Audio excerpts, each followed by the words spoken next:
एक समय की बात है। एक राज्य में एड्रिक नाम का एक नेक और बहादुर राजा रहा करता था। राजा एड्रिक को डैनियल नाम का एक बेटा था।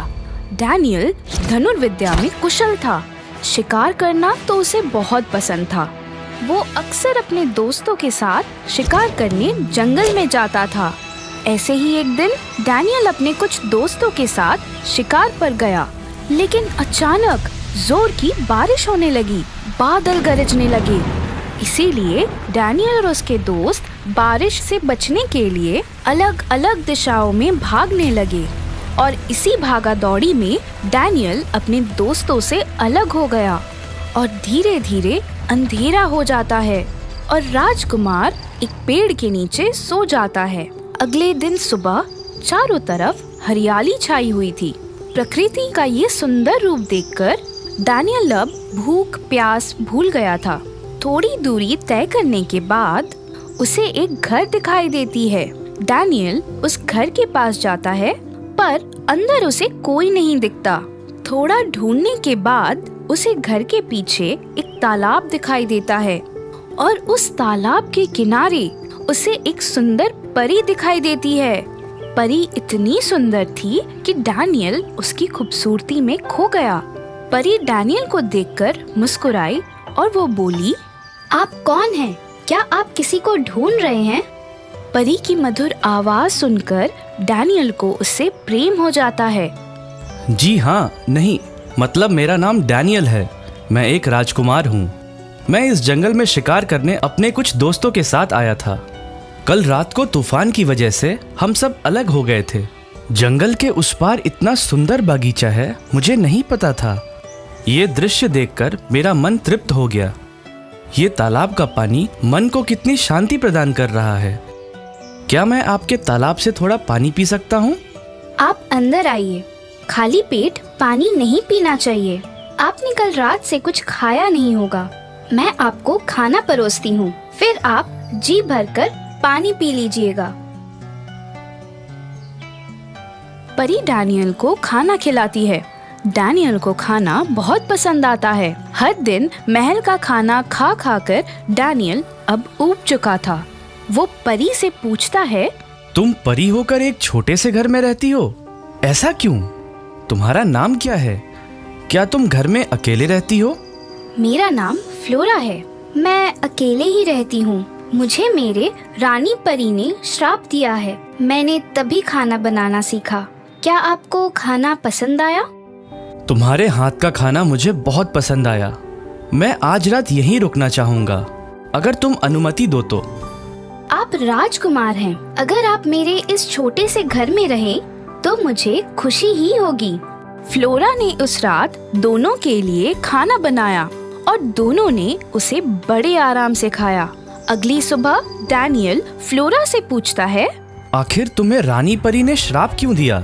2 महीने पहले की बात है। मैं मेरे दोस्तों के साथ बगीचे में खेल रही थी। उसी समय वहाँ रानी परी आई। मैं उन्हें पहचानती नहीं थी। मुझे लगा कोई हमारे बगीचे में चोरी छिपे घुस आया है, इसीलिए मैंने उनसे बड़े क्रूर तरीके से बात की।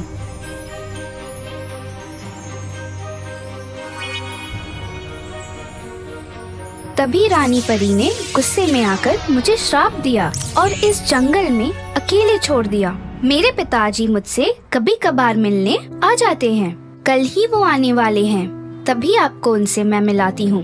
तब तक आप रात को यहीं आराम कीजिए। अगले दिन फ्लोरा के पिताजी आते हैं। फ्लोरा डैनियल को उनसे मिलवाती है। एक छोटे से घर में एक राजकुमार को देखकर वो बहुत खुश थे। वो फ्लोरा से कहते हैं, बेटा, आज राजकुमार के लिए कुछ खास पकवान बनाना। नहीं, उसकी कोई जरूरत नहीं। मुझे आपकी बेटी के हाथों का सादा खाना ही बहुत पसंद है। उस दिन तीनों मिलकर बात करते हैं। फिर डैनियल फ्लोरा के पिताजी से कहता है, पिताजी, मुझे फ्लोरा से शादी करनी है। क्या आपको मैं स्वीकार हूँ? फ्लोरा के पिताजी कुछ पल के लिए शांत हो जाते हैं और वो कहते हैं, आप राजकुमार और हम परी साम्राज्य के। तुम्हारे पिताजी इस बात के लिए कभी राजी नहीं होंगे। आप उसकी चिंता मत कीजिए। मैंने अपना मन बना लिया है। मैं फ्लोरा से ही शादी करूंगा।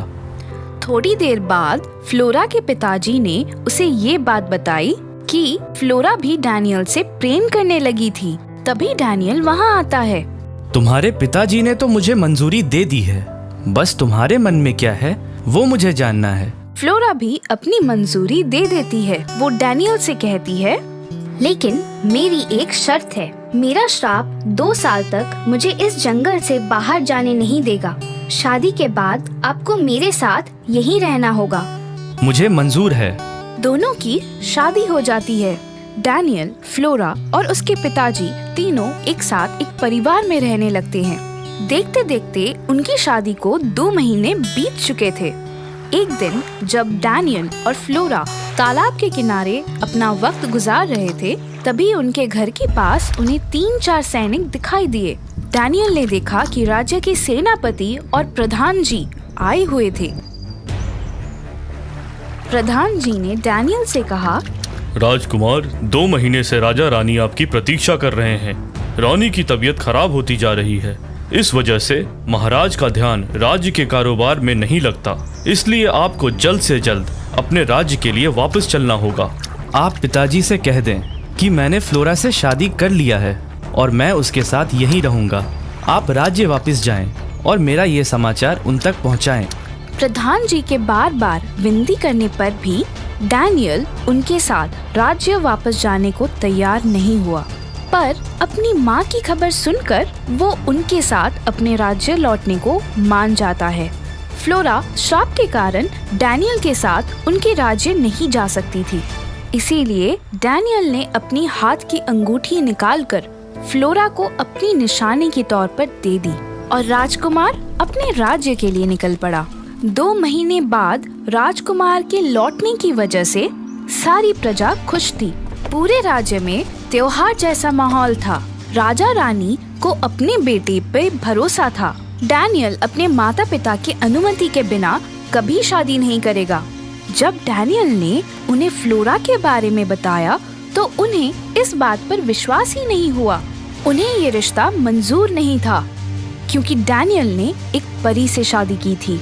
कुछ महीने बाद राजा और रानी के आग्रह से डैनियल की शादी करा दी जाती है। अपनी माँ की जिद के कारण इस रिश्ते को मंजूर कर लेता है। उसे फ्लोरा की चिंता सताई जा रही थी। दूसरी ओर जंगल में फ्लोरा ने एक बेटे को जन्म दिया। उसने उसका नाम विक्टर रखा। विक्टर अपने पिता डैनियल जैसा ही बलवान और शूर था। एक दिन राज दरबार में राजा डैनियल को बुलाते हैं। बेटा, अब तुम्हें राज्य का कारोबार संभालना होगा। मैं और तुम्हारी माँ अब बूढ़े हो चुके हैं। राज्य के कारोबार में डैनियल बहुत मग्न हो चुका था।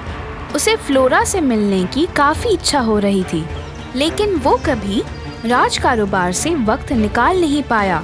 मन ही मन डैनियल सोचते रहता और ऐसे ही कुछ साल बीत जाते हैं।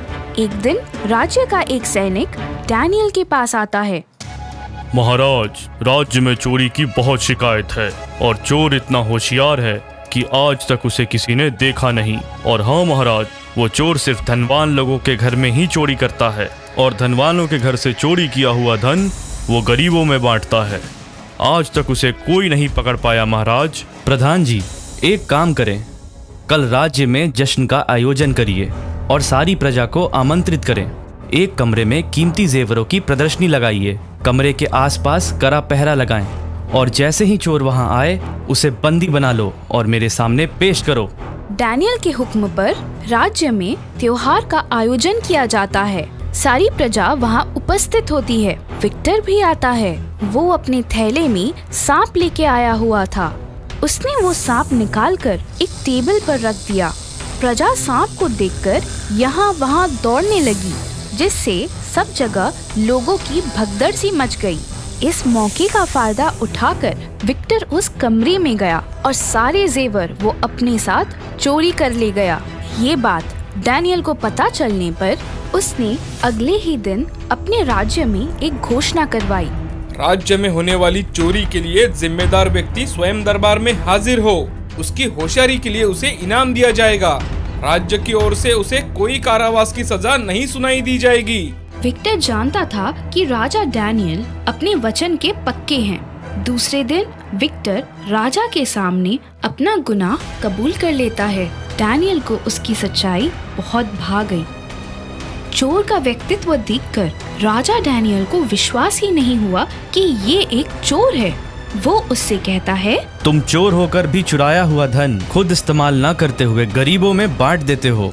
तुम्हारा ये तरीका मुझे बहुत पसंद आया। मैं ये चाहता हूँ कि तुम मेरी बेटी से शादी कर लो। डैनियल के ऐसा कहते ही दरबार के बाहर से एक आवाज आती है। ये संभव नहीं महाराज। दरबार में परी भी उपस्थित थी। मेरे हाथ की ये अंगूठी को देखिए महाराज, आप समझ जाएंगे ये हमारा बेटा विक्टर है। तुम जंगल से बाहर कैसे आई और तुम्हारा श्राप? मैं उस श्राप से मुक्त हो चुकी हूँ। अब मैं आपके साथ इस राज्य में रह सकती हूँ। राजा डैनियल को ये बात सुनते ही बहुत खुशी हुई। उन्होंने भरी सभा के सामने फ्लोरा से माफी मांगी और वो अपनी प्रजा के सामने फ्लोरा को बड़ी रानी के रूप में स्वीकार किया और विक्टर को राज सिंहासन पर बिठाया गया और सारी प्रजा ने अपने नए राजकुमार और बड़ी रानी को मान सम्मान दिया।